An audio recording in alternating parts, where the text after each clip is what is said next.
अस्सलाम वालेकुम जनाब, क्या हाल चाल हैं। आपका दोस्त फजल वदूद एक दफ़ा फिर आपके सामने नई एपिसोड वेल्थ टॉक में हाज़िर खिदमत है। उम्मीद है खैरियत से होंगे जो भी मेरे बहन भाई इस वक्त देख रहे हैं या सुन रहे हैं। और मेरे एंड पे भी चीज़ें ठीक ठाक हैं अल्हम्दुलिल्लाह, अल्लाह का करम है, सब गोइंग वेल। बचपन में नाने नानियाँ माँ बाप हम जब बच्चे हुआ करते थे तो स्टोरीज़ सुनाया करते थे। कई स्टोरीज़ आज तक मुझे याद हैं, आपको भी होंगी। और उन स्टोरीज़ का मकसद खेल खेल में, बात बात में कोई मैसेज, कोई चीज़ सिखाना हुआ करता था। तो आज मेरा भी मूड आपको एक स्टोरी सुनाने का है। ये स्टोरी मैंने एक फ़ाइनेंशियल बुक में पढ़ी और काफ़ी साल पहले पढ़ी थी, और जैसे कि कहीं दिमाग में कहीं पीछे जाके कहीं गुम हो गई हुई थी। आपका भी ये एक्सपीरियंस रहा होगा कि कोई चीज़ें पढ़ी या सुनी, भूल गए, फिर अचानक स्ट्राइक करती है किसी वजह से। तो मेरे साथ क्या हुआ, अभी ये जो लॉन्ग वीकेंड गुज़रा है इसमें मैं बाय नेचर दरवेश सा बंदा हूँ, और मुझे फैंसी चीज़ों की बजाय I am a nature lover. मुझे माउंटेन्स, फील्ड, हरे हरे खेत, दरिया और इस किस्म की चीज़ें, विलेज, कंट्री साइड, अंग्रेज़ी में कह दें कंट्री साइड, तो वो चीज़ें मुझे ज़्यादा पसंद हैं। तो मैं गया एक जगह पे, तो मुझे चांस मिला टाइम गुजारने का एक फार्म पे। फार्म बहुत सी किस्मों के होते हैं, तो ये जो था ये कैटल फार्म था। और जानवर जो है ना, मुझे एनिमल्स बहुत ही ज़्यादा पसंद हैं। तो एक कैटल फार्म पे मैंने कुछ टाइम गुजारा। मच्छर वैसे काफ़ी थे वहाँ पे, अभी तक मेरे हाथ सूजे में। बहरहाल बहुत मज़ा आया। वहाँ पे मुझे एक स्टोरी याद आई। मैंने कहा अब जब मैं नेक्स्ट टाइम जाऊँगा तो मैं अपने दोस्तों से, आप सब से शेयर करूँगा। तो चलें सर, वो शॉर्ट स्टोरी स्टोरी लंबी है, मैं उसमें छोटा सा जो पार्ट है वो मैं आपसे शेयर करूँगा। स्टोरी कुछ इस तरह है कि किसी गांव में एक गरीब यंग फार्मर रहता था, और अपने फिनेंशियल फ्यूचर को बेहतर करने के लिए उसने डिसाइड किया कि वो गांव से निकल के शहर या कहीं दूर आ जाए। करते करते वो इस तलाश में जब निकला अपने प्यारों को छोड़ के पीछे, तो करते करते तलाश करते करते वो एक शहर में पहुंचा जहाँ के लोग खुशहाल थे, कारोबार था, और उसे भी उम्मीद हुई कि उसे भी कुछ काम मिल जाएगा। ऊपर वाले ने मेहरबानी की और उसे भी काम मिल गया। काम ये था कि वहाँ एक फार्म था, और उस शहर के जो मालिक था या हुक्मरान था, उसने उसको एक डील दी कि ये 10 काउज़, गाय, ये मैं तुम्हें देता हूँ, और उधारी हैं, इसके भी तुमने मुझे अदा करना है, लेकिन ये 10 गाय जो हैं, ये काउज़ ले जाओ, और ये लैंड है, इसके ऊपर इनको पालो, और इससे दूध निकलेगा, तुम्हारा भी काम चलेगा, और सिटी को भी इसकी ज़रूरत है। खैर जी, इस बंदे ने काम शुरू किया, और डील ये थी कि डेली बेसिस पे जो भी प्रोडक्शन होगी दूध की, उसमें से 25% वो शहर के हुक्मरान को या ओनर को वो देगा। लेकिन साहब ये ऊपर वाले का नाम लेके अपने काम पे जुट गया। सुबह सुबह उठना, सूरज निकलने से पहले खूब मेहनत से अपने काउस की खिदमत करना, उन्हें खिलाना पिलाना, उनकी हिफाजत करना और उनकी हिफाजत करना कि किसी जानवर या किसी, जब वो बाहर चरने को जा रही हैं तो कोई उनको नुकसान ना पहुंचा दे, चोरी ना हो जाए, जानवर खा ना जाए। किस्सा मुख्तसर कि उसने सारा दिन उनकी खिदमत करनी और सुबह से शुरू करना उसने अपना काम, और फिर उसके बाद शाम को 3-4 बजे के करीब उसका दूध निकालना और शहर बेचने चले जाना। और प्लान और कॉन्ट्रैक्ट के मुताबिक उसने दूध का 25%, 25%, माने 10 गैलन दूध है तो 2.5 गैलन उसने शहर के हाकिम को देना शुरू कर दिया। मेहनती था, कोशिश की, मकसद सामने था, अपना फ्यूचर बनाना, अपने फैमिली के लिए कुछ करना। मेहनत करता गया, वक्त गुज़रता गया। सुबह जल्दी उठना, सारा दिन मेहनत से काम करना, दूध धोना, लेके जाना, बेचना, 25% कानून के मुताबिक अपने आका को, हुक्मरान को, उस शहर के मालिक को देना। शाम को थके टूटे घर आना, अपने बीवी बच्चों के साथ शुक्र के साथ अपना वक्त गुजारना। वक्त गुज़र रहा था, एक मियाँ बीवी से 4-5 बच्चे भी हो गए, बच्चे बड़े होना शुरू हुए। उसकी मेहनत रंग लाई। वो फार्म जिसमें 10 काउस से उसने काम शुरू किया था, बढ़ते बढ़ते आज 20-25 साल के बाद 10 से 100 काउ, 100 काउस का वो फार्म बन गया। बहुत दूध, बहुत प्रोडक्शन, बड़ी बरकत। अब उसके पास चंद मुलाजिम भी थे और वो बड़ा खुश था और उम्मीद कर रहा था कि जैसे जैसे उसके बच्चे जवान हो रहे हैं और वो बूढ़ा हो रहा है तो वो अब ये चीज़ें अपने फैमिली को आगे पास ऑन कर सकेगा और अब उसके बच्चे जो हैं वो अच्छी ज़िंदगी गुजारेंगे। जब उसने ये शहर के हाकिम से ये डील तय की थी तो उस डील के कानून के मुताबिक उसमें 2 शराइत थी। एक मैंने अर्ज़ की कि उसे अपनी डेली कमाई का 25% हाकिम वक्त को अदा करना था, और दूसरा पार्ट ये था कि जब वो इस सारे कारोबार से थक जाए, रिटायर होना चाहे, तो उसे उस तारीख़ पे टोटल जो उसका फार्म जितना बड़ा है उसमें से आधा फार्म उसने हुक्मरान को, हाकिम वक्त को देना है। ये वो शर्त थी जो अब उसको तंग कर रही थी और उसकी नींदें उड़ी हुई थी, बिकॉज़ वो 10 कैटल, 10 काऊ का फॉर्म अब 100 का हो चुका था। लेकिन मसला ये था कि जब वो बैठ के उसका हिसाब किताब करता था तो उसे ये बात समझ आ रही थी कि जो उसने मेहनत की, अब इस 100 में से 50 तो उसको सरकार को देनी है, उस शहर के मालिक को देनी है, पीछे बची 50।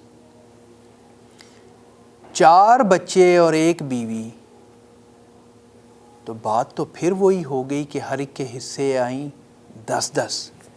अब वो बैठा सोच रहा है कि जो सारी ज़िंदगी मैंने इतनी मेहनत की, मेरे बच्चे तो फिर वहीं से शुरू करेंगे जहाँ से 25 साल पहले मैंने शुरू किया। तो ये था उसका चैलेंज, उस किसान का, उस फार्मर का, जो उसको अंदर ही अंदर खाए चला जा रहा था। और उसे ऐसे लग रहा था कि उसने जो 25 साल मेहनत की, एंड में वो एक ग्रैंड स्कीम थी जिसमें उसने मेहनत की इस उम्मीद से कि वो अपने प्यारों के लिए कुछ कर सकेगा, जिसके लिए उसने अपना प्यारा मुल्क, अपने बहन भाई, वो यादें, वो जगह जिससे उसकी यादें वाबस्ता थीं, वो छोड़ के आया था।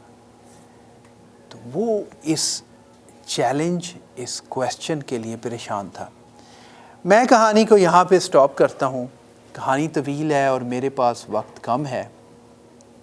हमेशा की तरह कोशिश ये होती है कि इस प्रोग्राम में 20-25 मिनट में कोई पते की बात आप तक पहुँचाई जाए, और आज ख्याल आया क्यों ना एक कहानी सुनाई जाए। तो इस किसान के साथ जो हुआ वो एक किसी और वक्त डिस्कस करेंगे। मैं आपसे इस वक्त अगर बात करूं तो आप सोच रहे होंगे कि आज फजल साहब किस कहानी के चक्कर में पड़ गए। मेरा इस फार्मर, इस जो कैटल फार्मर है, उससे मेरा क्या लेना देना।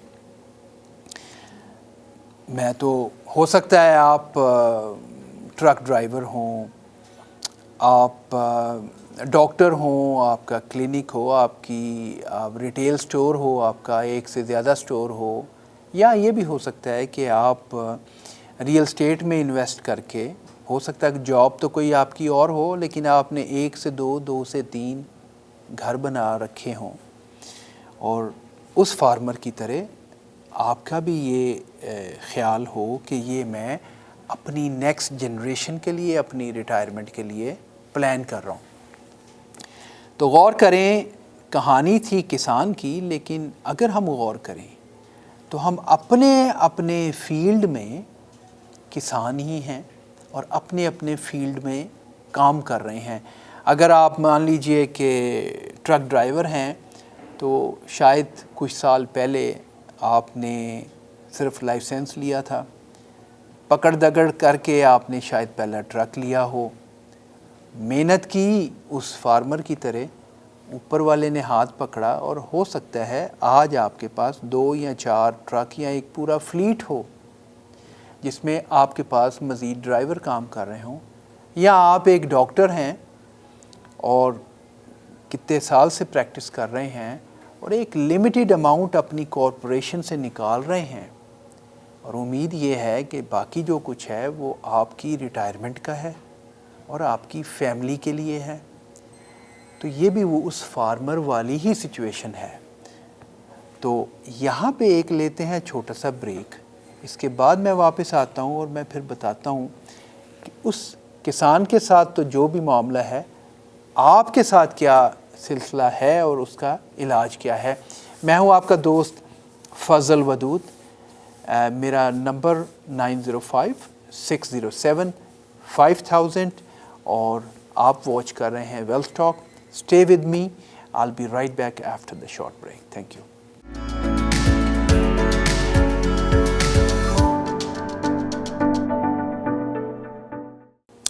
Welcome back. आप वॉच कर रहे हैं वेल्थ टॉक प्रोग्राम, और अभी हम डिस्कस कर रहे थे, कहानी आपने सुनी, और फार्मर की जो सारी ज़िंदगी मेहनत करता है और जिस ग्रैंड स्कीम फार्मूले पे उसे अमल करना है, उसमें डेली बेसिस पे तो वो अपनी इनकम का एक बड़ा पोर्शन टैक्स की शक्ल में उस शहर के मालिक को दे रहा है, मगर उसका दूसरा पार्ट उससे ज़्यादा तकलीफ़देह है, जिसमें सारे साल की, सारी ज़िंदगी की रादर पूंजी जो है उसे आधी उस हुक्मरान को देनी है।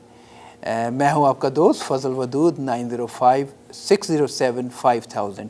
उस किसान के साथ तो जो हुआ सो हुआ। हमारा मामला क्या है, इसका क्या सलूशन है। चाहे आप, मैं अर्ज़ कर रहा था ब्रेक पे जाने से पहले, चाहे आप फार्मर हैं, चाहे आप ट्रक ड्राइवर हैं, डेंटिस्ट हैं, लॉयर हैं, किसी भी फील्ड से हैं, हम इस प्यारे मुल्क जिसमें रह रहे हैं, ये भी उस शहर की मानिंद है। इसके भी चंद कानून और ज़वाबित हैं, और ये मुल्क उन मुल्कों में शुमार होता है जहाँ टैक्सेशन बहुत हाई है। कुछ टैक्सेस अप फ्रंट हैं एनुअल बेसिस पे हैं, बहुत सारे टैक्सेस और बड़े टैक्सेस लेटर ऑन है उसी फार्मर की तरह जिसे अब नींद नहीं आ रही कि उसकी 100 में से 50 काउस जो उसने 10 से 100 किया, आधा उस शहर के मालिक को चला जाना है। तो क्या ये मामला आपके साथ भी है? मामला तो ये सबके साथ ऐसे ही है। अगर आपने, मान लीजिए आप जॉब पे हैं और आपने सेकंड प्रॉपर्टी रखी हुई है या थर्ड प्रॉपर्टी है और आप रिटायर होते हैं, आप एक्सपायर होते हैं। ज़िंदगी में दो ही चीज़ें होनी हैं, हमने रिटायर होना है और एक दिन हमने एक्सपायर भी होना है। इस सूरत हाल में जब ये फैमिली को ट्रांसफ़र होता है तो मैं अक्सर दोस्तों को ये कहता हूँ कि जो ये कहते हैं कि यार मेरे पास 3 घर हैं और मेरी नेटवर्थ 3 मिलियन की है, तो मैं ये कहता हूँ कि इसको दोबारा से सोचिए कि क्या वाकई 3 मिलियन की है? क्या इसमें से 1.5 मिलियन कमो पेश रफली स्पीकिंग गवर्नमेंट को तो नहीं जाना? तो इसी तरह हर बिज़नेस पे इसका इम्पैक्ट है, हर फील्ड पे इसका इम्पैक्ट है। और हम एक ऐसे शहर में रहते हैं कि जिसकी डील वाकई ऐसे है कि जब आपने रिटायर होना है, थकना है और चाहना है कि ये अगली जनरेशन को पास ऑन हो, तो अगर प्लानिंग नहीं की तो साहब आपको भी उस किसान की तरह, उस फार्मर की तरह आधी अपनी जो जमा जोड़ की हुई पूंजी है, आधा आपको सरकार को देना है। लेकिन गुड न्यूज़ यहाँ पे ये है कि आपके पास इसके सॉल्यूशन मौजूद हैं। सिर्फ ये है शर्त इतनी कि आपको कांटेक्ट करना है मुझसे या अपने किसी फिनेंशियल प्लानर से। मेरी ख्वाहिश होगी कि आपका फिनेंशियल प्लानर मैं ही हूँ। और अगर आप मुझे कांटेक्ट करते हैं at 905-607-5000, I'll make sure कि मैं आपको आपके सिनेरियो के मुताबिक एक ऐसा सॉल्यूशन दूं कि वो जो 50 गाय काउज़ वो किसान लूज़ करे, आपके केस में चाहे वो एडिशनल घर है, चाहे आपका बिज़नेस है, आपने 100,000 से शुरू किया था, आज वो 10 मिलियन का है और ख़तरा ये है कि उसमें से 5 मिलियन सरकार को जाना है, या आप एक डॉक्टर हैं, इस वक्त प्रोग्राम वॉच कर रहे हैं, डेंटिस्ट हैं, फार्मासिस्ट हैं, और आप की कॉरपोरेशन है, आपके अकाउंटेंट साहब आपको एनुअल बेसिस पे आपका मैक्सिमम टैक्स सेव कर रहे हैं, उनसे कंफर्म कीजिए। स्टिल आपकी कॉरपोरेशन में आपका ट्रैप्ड मनी है, विच एवरेज डॉक्टर के केस में 2-4 मिलियन होना कोई बड़ी बात नहीं है।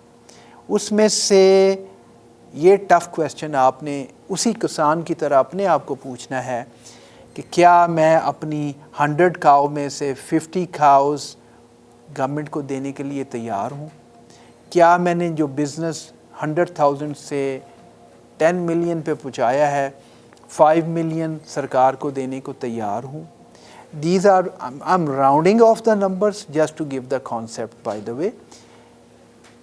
अगर आप तैयार नहीं हैं, आप डिज़र्व करते हैं कि आप इसका सलूशन, स्ट्रेटजीज़ अवेलेबल हैं। और जहाँ मैंने ये कहा कि जिस शहर में आप और मैं रह रहे हैं कनाडा में, या उस किसान जिस शहर में रह रहा था उसकी जो भी टर्म्स एंड कंडीशन थी, आपके केस में गुड न्यूज़ ये है कि लेजिटिमेट वे से, लीगल वे से आप इस टैक्स को, एक बड़ा जो कट आपकी ज़िंदगियों में, आपके असासों में लगना है, उसको आप सेव कर सकते हैं लीगली। प्रोसेस क्या है, कैसे है, इसके लिए आप मुझसे कांटेक्ट करें। I will walk you through in your own unique situation, उसकी स्ट्रेटजी बना के दूंगा, and you will be happy that you watch this program and you contacted me. मैं हूं आपका दोस्त फजल वदूद, इंश्योर प्रो मेरी कंपनी का नाम है। आप वॉच कर रहे हैं वेल्थ टॉक। मेरा number to reach is 9056075000। I hope story आपको अच्छी लगी होगी। मैं एक्चुअली चंद क्वेश्चंस छोड़े जा रहा हूँ कि आप अपना खुद बैठ के हिसाब लगाइए, be honest to yourself, कि क्या जो आपने मेहनत से जोड़ जमा की, are you ready to lose in taxes और there is a way and the legal way. तो क्या ये अच्छा नहीं है कि आप उसके लिए फाइंड आउट करें कि क्या स्ट्रेटजी है, इसकी बजाय कि मान लीजिए एक डॉक्टर जिसने 60-70 घंटे वीक का काम किया, सारी ज़िंदगी काम किया, एक किस्म का उसकी आधी प्रोफेशनल लाइफ, किसी भी प्रोफेशनल, किसी भी बिजनेसमैन, किसी भी शख्स की आधी इनकम अगर एंड में सरकार के पास जानी है तो is there a better way, कैसे उसको स्ट्रक्चर करें। इसके लिए आपको करना है मुझसे कांटेक्ट। मैं हूँ आपका दोस्त, आपका भाई फजल वदूद। 9056075000 is my number. यहाँ तक तो थी स्टोरी और आज की कारोबारी बात। हमेशा की तरह एंड में थोड़ी सी हार्ट टू हार्ट कॉन्वर्सेशन। मैं वापस उसी फार्म पे जाऊंगा और अक्सर हम लोग कहते हैं कि स्ट्रेस है, मेहनत है, हमें रिज़ल्ट नहीं मिल रहा। तो फार्म आप भी जाते हैं, कनाडा माशाल्लाह लश ग्रीन है, आपकी यकीनन ऑब्ज़र्वेशन है। और अगर आप माजी में फार्मर हैं तो आप मुझसे भी अच्छा समझ सकते हैं इस बात को कि ये निज़ाम कुदरत है जिसको हम स्ट्रेस या हार्ड वर्क या तकलीफ़ कहते हैं। अगर आप गौर करें तो एक बीज जो हम बोते हैं, जो कि एक बाद में तनावर दरख्त बनता है जो हमें फल देता है, वो भी उसको भी मिट्टी में दबाना पड़ता है और उसको स्ट्रगल करके उस मिट्टी में से बाहर निकलना पड़ता है और इस प्रोसेस को टाइम भी लगता है। और गौर करें मिट्टी के नीचे वो जो एक सीड, एक दाना है, वो किस सख्ती, किस गर्मी, किस प्रेशर, किस मुश्किल, किस घुटन से निकल के बाहर निकलता है और फिर एक खूबसूरत तनावर दरख्त बनता है।